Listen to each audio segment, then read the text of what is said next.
بسم الله الرحمن الرحيم. إنا أرسلنا نوحا إلى قومه أن أنذر قومك من قبل أن يأتيهم عذاب أليم. قال يا قوم إني لكم نذير مبين أن اعبدوا الله واتقوه وأطيعون يغفر لكم من ذنوبكم ويؤخركم إلى أجل مسمى إن أجل الله إذا جاء لا يؤخر لو كنتم تعلمون. قال رب إني دعوت قومي ليلا ونهارا فلم يزدهم دعائي إلا فرارا وإني كلما دعوتهم لتغفر لهم جعلوا أصابعهم في آذانهم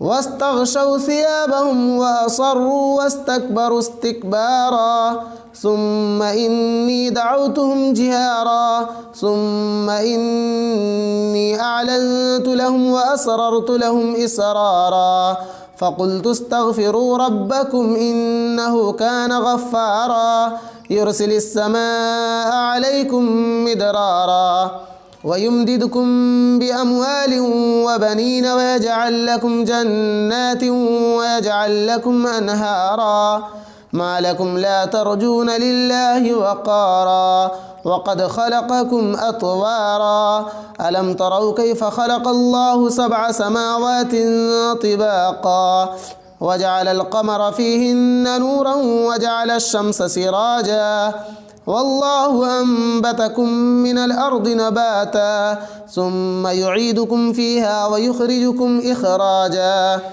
والله جعل لكم الأرض بساطا لتسلكوا منها سبلا فجاجا.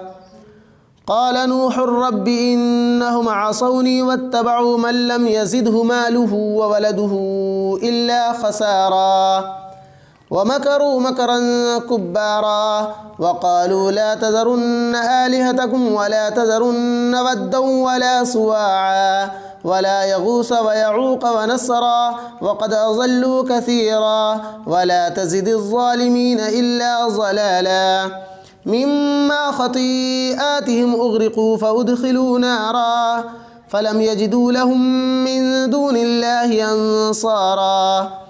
وقال نوح رب لا تذر على الأرض من الكافرين ديارا إنك إن تذرهم يضلوا عبادك ولا يلدوا إلا فاجرا كفارا. رب اغفر لي ولوالدي ولمن دخل بيتي مؤمنا وللمؤمنين والمؤمنات ولا تزد الظالمين إلا تبارا.